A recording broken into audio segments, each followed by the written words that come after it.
Hello students, welcome to arc reflections IAS. నా పేరు సునంద. ఇవాళ మనం మాట్లాడుకోబోతున్నటువంటి టాపిక్ మనకి ఎగ్జామ్ పాయింట్ ఆఫ్ వ్యూలో చాలా చాలా ఇంపార్టెంట్. అది ఏంటి అంటే, ఒక స్మార్ట్ సిటీసే కాదు, స్మార్ట్ విలేజెస్ అన్నటువంటివి కూడా మన భారతదేశ డెవలప్మెంట్కి ఎంతో ముఖ్యం అన్నటువంటిది. దీనికి సంబంధించి ఆల్రెడీ యూపీఎస్సీలో ఒక క్వశ్చన్ అడిగారనమాట. సో స్మార్ట్ సిటీస్ అన్నటువంటివి not sustain without smart villages. So rural అలాగే అర్బన్ ఇంటిగ్రేషన్ కి సంబంధించి దీన్ని ఎలాగా మనం సబ్స్టాన్షియేట్ చేయొచ్చు అన్నటువంటి విధానంలో ఈ క్వశ్చన్ అడిగారు. మరి ఈ నేపథ్యంలో పర్టికులర్ గా ఈ రోజు మనం దీని గురించి ఎందుకు మాట్లాడుకుంటున్నాం అంటే, స్మార్ట్ సిటీ ఇండెక్స్ అన్నటువంటిది రిలీజ్ అయింది.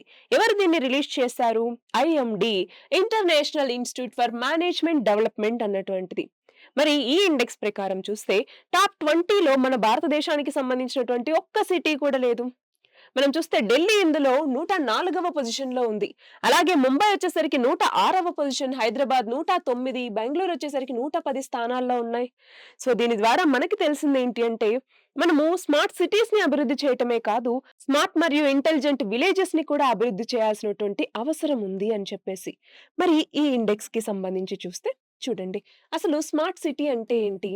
మనము అర్బనైజేషన్ అన్నటువంటిది ఇప్పుడు ప్రపంచవ్యాప్తంగా పెరుగుతోంది. మన భారతదేశంలోనే కాదు.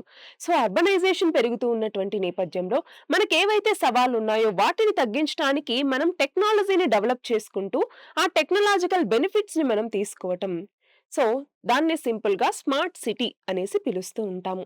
మరి స్మార్ట్ సిటీకి సంబంధించి ఇప్పుడు ఈ ఇండెక్స్‌లో ఏమేం పారామీటర్స్‌ని ఇందులో తీసుకోవటం జరిగింది అంటే, ఒకటి ఆ సిటీస్‌లో హెల్త్ అన్నటువంటిది ఎలా ఉంది? అలాగే అక్కడ సేఫ్టీ అన్నటువంటిది ఎలా ఉంది? మొబిలిటీకి సంబంధించి అంటే ఏంటి? ఎంత కర్బన ఉద్గారాలన్నటువంటి విడుదలవుతూ ఉన్నాయి. వీళ్ళు ఎలక్ట్రిక్ వెహికల్స్‌ని వాడుతున్నారా లేదా? ఇలాంటివన్నీ పరిగణలోకి తీసుకుంటారు. అలాగే అక్కడ యాక్టివిటీస్ ఏంటి? అలాగే ఆపర్చునిటీస్ అన్నటువంటివి ఆ పర్టిక్యులర్ సిటీస్‌లో ఎలా లభిస్తూ ఉన్నాయి? గవర్నెన్స్ అన్నటువంటిది ఎలా ఉంది? సో వీటన్నింటిని పరిగణలోకి తీసుకొని ఈ ఇండెక్స్‌లో ర్యాంకింగ్స్‌ని ఇవ్వటం జరిగింది. మరి ఇక్కడ చూసుకుంటే టాప్ 5 ఏమేమున్నాయి అంటే, స్విట్జర్లాండ్‌కి సంబంధించి జూరిచ్ అన్నటువంటిది మొదటి స్థానంలో ఉంటే, నార్వేలోని ఓస్లో, స్విట్జర్లాండ్‌కి సంబంధించినటువంటి జెనీవా, యూఏఈకి సంబంధించిన దుబాయ్, అలాగే యూఏఈకి సంబంధించినటువంటి అబుదాబి. ఈ 5 కూడా తొలి స్థానాల్లో ఉన్నాయన్నమాట. మరి మన భారతదేశ పెర్ఫార్మన్స్‌కి సంబంధించి చూసుకుంటే, మన దగ్గర ఇప్పుడు అర్బనైజేషన్‌కి సంబంధించిన సవాలున్నాయి. గవర్నెన్స్‌కి సంబంధించిన ఛాలెంజెస్ ఉన్నాయి. అలాగే మొబిలిటీకి సంబంధించి ఈవీస్‌కి ఇంకా షిఫ్ట్ అవుతూ ఉన్నాం కానీ, సరైనటువంటి ఒక పద్ధతన్నటువంటిది మనం ఫాలో అవ్వట్లేదు. ఇంకా మనకి చాలా భయాలున్నాయి ఈవీస్ మీద. ఫర్ ఎగ్జాంపుల్ రేంజ్ యాంగ్జైటీ అంటాం. ఎంత దూరం వెళ్తుందో లేదో అన్నట్టుగా. బ్యాటరీకి సంబంధించిన ఇన్‌ఫ్రాస్ట్రక్చర్ సరిగ్గా లేదు. సో, ఇలాంటి ప్రాబ్లమ్స్ అన్నీ ఉన్నటువంటి నేపథ్యంలో మరి మనము స్మార్ట్ సిటీస్‌కి సంబంధించి మరింత ముందుకెళ్ళటం కోసం ఎలాంటి ఇనిషియేటివ్స్ తీసుకున్నాము అంటే, అందులో ఒకటి మేజర్‌గా స్మార్ట్ సిటీస్ మిషన్ అన్నటువంటిది లాంచ్ చేయటం జరిగింది. ఎప్పుడు 2015వ సంవత్సరంలోనే లాంచ్ చేశారు. సో, మరి దీని ఇంప్లిమెంటేషన్ ఏజెన్సీ ఏది? Ministry of housing and urban affairs అన్నటువంటిది దీనిని చూసుకుంటుంది. మరి దీని కింద ఆబ్జెక్టివ్స్ ఏంటి? ఈ సిటీస్‌లోకొచ్చేసరికి ఒక సస్టైనబుల్ ఎన్వైర్న్‌మెంట్‌ని క్రియేట్ చేయాలి. అలాగే అక్కడ అర్బనైజేషన్ అన్నటువంటిది కరెక్ట్‌గా ఉండాలి. వాళ్ళకి కావాల్సినటువంటి డీసెంట్ క్వాలిటీ ఆఫ్ లైఫ్‌ని అందించాలి. సో, ఇది ఆబ్జెక్టివ్. అలాగే స్మార్ట్ సొల్యూషన్స్‌ని ప్రొవైడ్ చేయాలి అన్నట్టుగా. ఫర్ ఎగ్జాంపుల్ ముంబై సిటీ అన్నటువంటిది ఉంది. ముంబైలో అక్కడ ఉన్నటువంటి ట్రాఫిక్ పోలీసులు ఏం చేశారు? ఎవరైతే హాంక్ చేస్తూ ఉంటారో అంటే హార్న్ లాంటి అవి చేస్తూ ఉంటారో ట్రాఫిక్‌లో, అలా చేస్తున్నటువంటి వాళ్ళకి ఒక సొల్యూషన్‌ని తీసుకొచ్చారు. ఏంటి? అక్కడ ఏదైతే సిగ్నల్ ఉంటుందో అక్కడ ఒక చిన్న బాక్స్ లాగా పెట్టి సౌండ్‌ని అది గ్రాబ్ చేసుకుంటుందన్నమాట. ఇన్ని డెసిబెల్స్ అనేసి. సో, పర్టిక్యులర్ డెసిబెల్స్‌ని మించితే అక్కడ వెయిటింగ్ టైమ్ పీరియడ్ అన్నటువంటిది పెరుగుతుంది. సో, మీరు హాంక్ చేస్తారా? చేయండి, మీకు గనక వెయిట్ చేసే ఓపికుంటే. సో, ఇలాంటి ఇన్నోవేటివ్ సొల్యూషన్స్‌ని తీసుకురావటం ద్వారా ఏమవుతుంది?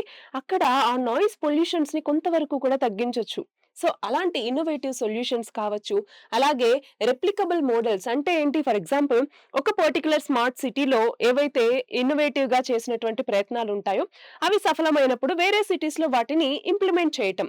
సో, అలాంటి దాని ద్వారా కూడా మనము ఇంకొంత డెవలప్‌మెంట్‌ని మనం సాధించవచ్చు. అవునా? సో, ఇవన్నీ కూడా. అలాగే ఇందులో కాంపోనెంట్స్ ఏంటి? ఒకటి సిటీ వైడ్‌గా డెవలప్‌మెంట్ అన్నటువంటిది చేపట్టటం. లేదు ఏరియా వైస్‌గా డెవలప్‌మెంట్ అన్నటువంటిది చేపట్టటం.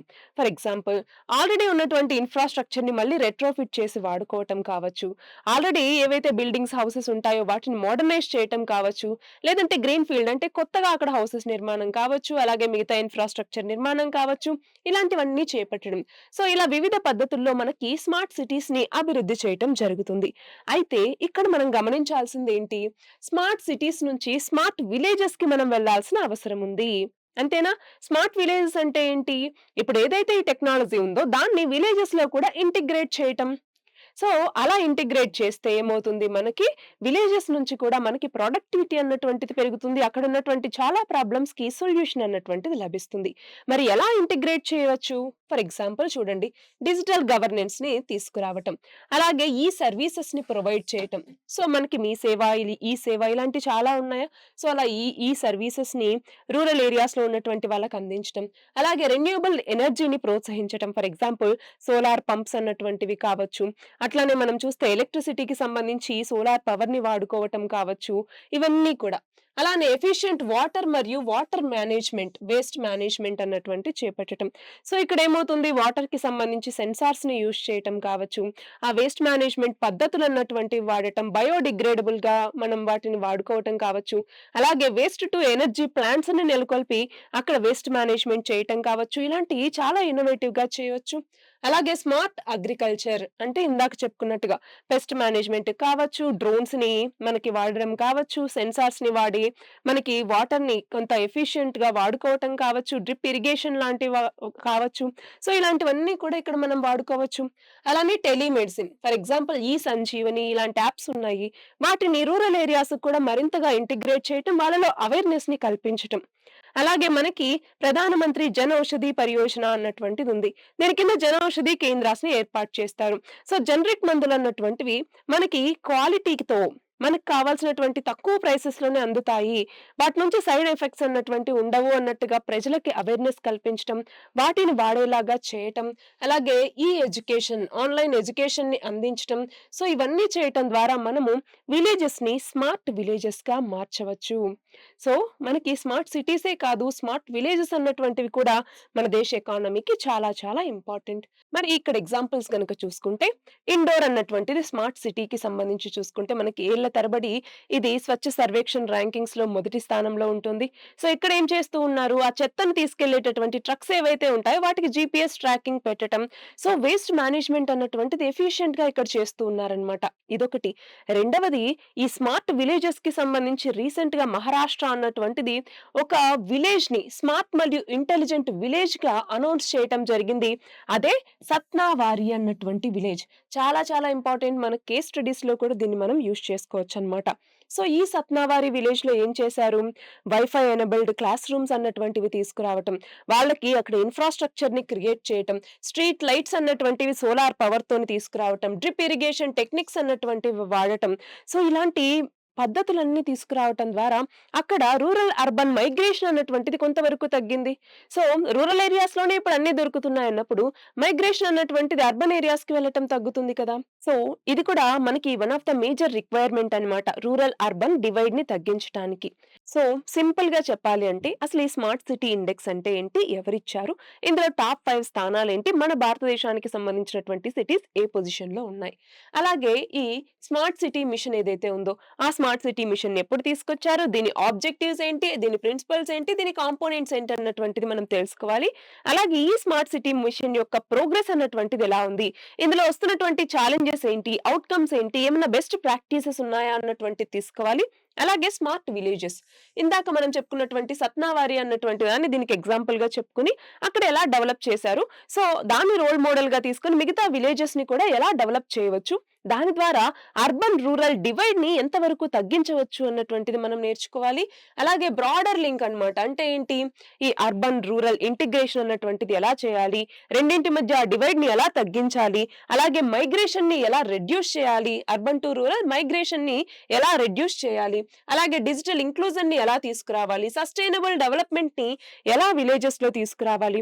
వీటన్నింటి మీద కూడా ఈ టాపిక్‌కి సంబంధించి మనం లింక్ చేసుకొని ఎగ్జామ్‌లో రాయగలిగితే మనకి అది సరిపోతుందన్నమాట. సో, ఇది ఇవాల్టి మన article. All the very best and thank you very much.